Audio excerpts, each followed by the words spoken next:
Okay, good morning, everyone. Today is Thursday, July 28th, 2022. The time is 11:05 a.m. Special meeting agenda to consider HR, that is Human Resource Personnel changes. Attending Commissioners Duncan and Filios. Commissioner Bill Brooks is absent.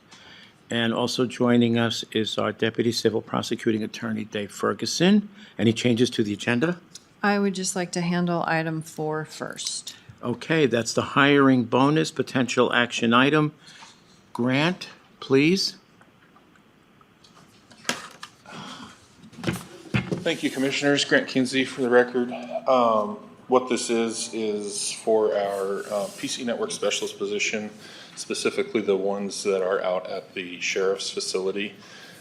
These positions require a very extensive background check in order to be hired. It takes anywhere from 8 to 10 weeks usually for this process to happen. What we've noticed quite a few times during the hiring process, someone, they're obviously on the job hunt. They don't have time to sit around for 2.5 months. So they go find another job while we're in the middle of a background investigation. So we approached the board about 2 years ago and asked if we could give a hiring bonus for this. And it was approved. We haven't hired into the position since then due to other reasons, people failing out of the background check basically. But we have hired other techs into the position. One was here at the admin campus, so that one was not given the hiring bonus because it doesn't require that background check. The next was hired out of the jail laterally, so they were not offered the bonus for the background check because it was already completed.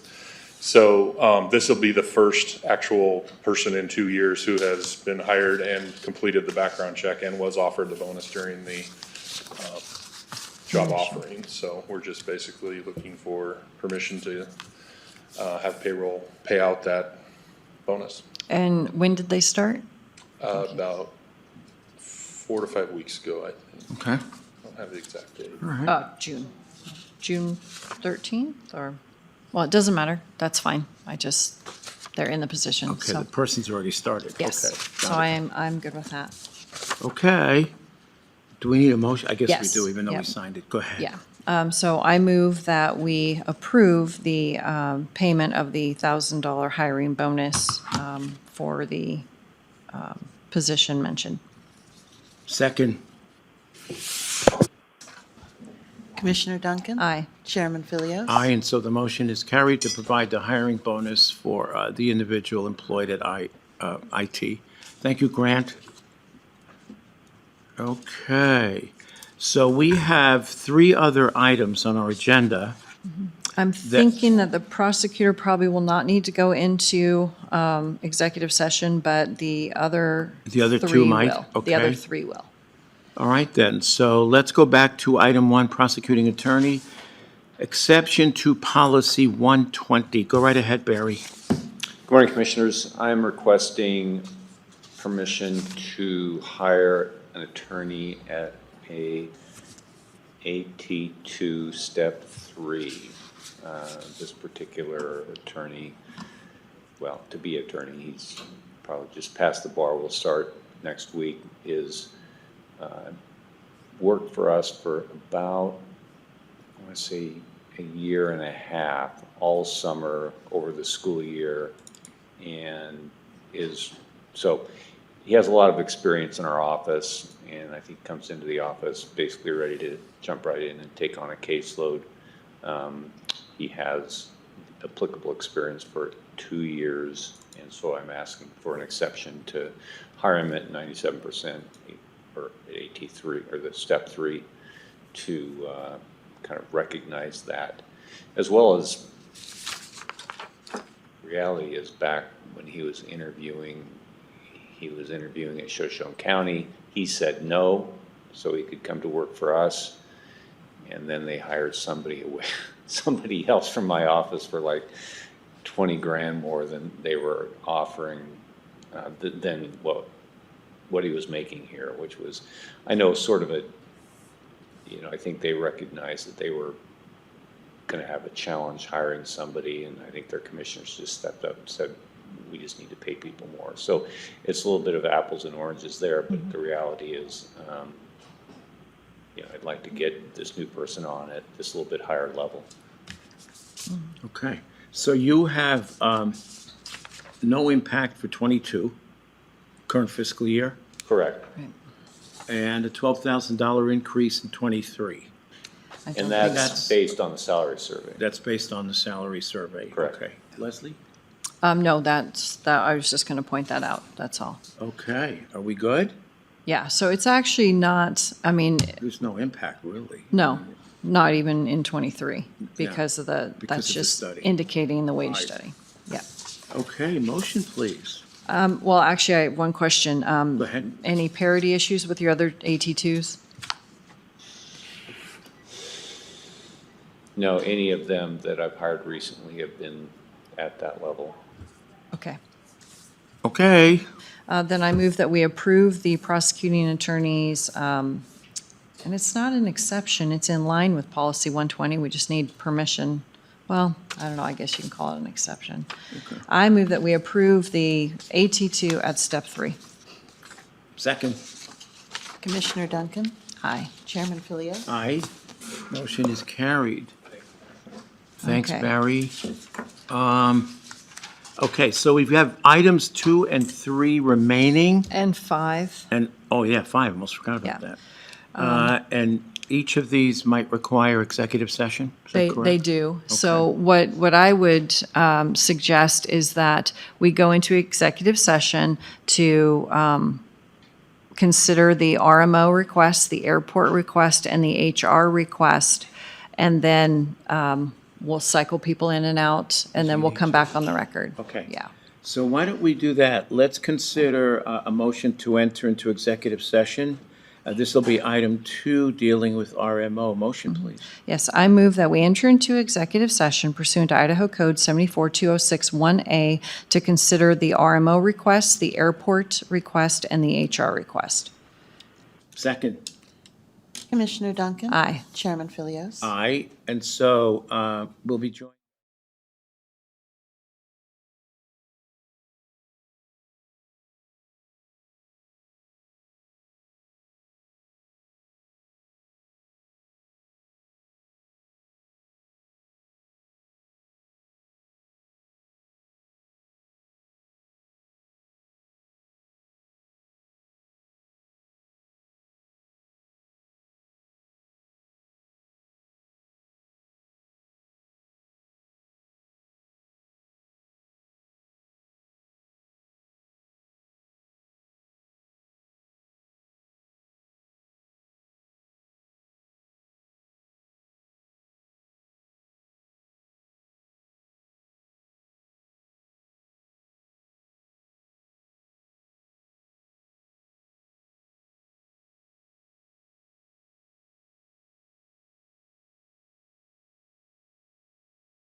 Move that we exit executive session with no decisions being made. Second. Commissioner Duncan? Aye. Chairman Philios? Aye. Okay. So back to the RMO request, the exception to policy 120. Do you want to discuss these things, or you just want me to make a motion? Just and go then you ahead, can go ahead. decide? Yeah, go ahead Okay. with the motion and see So, what- well, I guess I have some discussion. So based on the number of applicants for the position, based on the number of days open, based on the unique qualifications of the person, it's actually like a one-to-one transfer, very relevant experience, then I move that we would approve the exception as outlined, which is a grade 9, step 9. And I second. Commissioner Duncan? Aye. Chairman Philios? Aye. Is there any discussion, anything you wanted to add? Or are we good? I'll add it at the end. Okay, So, all right, so now, the airport parity requests, I would say that, moving both of the positions up to step 6, are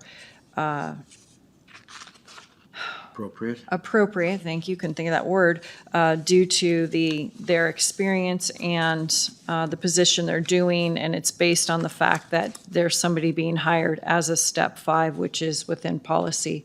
So we're making sure that we're not having disparate treatment in that particular thing. And then, like I said, the 2 individuals actually do qualify for that step. So I would move that we approve the airport parity request at the 2 positions going to a step 6. And I second. Commissioner Duncan? Aye. Chairman Philios? Aye. Okay. And moving on to and HR. Yes, okay, so now you're going to challenge me. Okay, so HR had some changes in their original request, and they've moved a couple things down. Dave, do we need a motion regarding keeping the 1 position at at a grade 10 instead of moving it to 11 after October? Or is that something? I think you want to include that. Okay. All right, so this is similar to the airport situation where you have somebody being brought on at a step 5, and then you have relevant experience and the actual dollars amount creating a parity issue. So here's what I would suggest. Regards to position 153001 be increased to a step 7, and position number 148-002 being increased to a step 6. And then the new hire position, which I don't have that position number, to remain at a generalist, grade 10 and step 5. Yeah, it would be step 5. Yes. For 6 months. For 6 months, yes, and then we can reevaluate that. End of motion. Okay, second. Commissioner Duncan? Aye. Chairman Philios? Aye. And the motion is carried. So what Welcome this to My One exercise, Number. If you are the host, what this press exercise star has now. shown us Otherwise, is we please have wait, challenges and you- with the matrix and with our Please remember yourself. hiring practices and our policies. So we're going to work together with HR We have to to. get a little bit more sideboards in place, a little tighter policy to make sure that disparate impact is not occurring with the matrix and with our hiring policy. So clean it up a little bit. Yeah, I agree. The matrix is, aside from serving a purpose that's been long overdue, is also highlighting the disparities and the inconsistencies and frankly, even the underpayment of some of our employees. But at least it's a good opportunity to do what other public bodies are doing and straightening it all out. So at that point, is there any public comment? Hearing none, I've got 11:57, meeting adjourned. Thank you, folks, for your patience.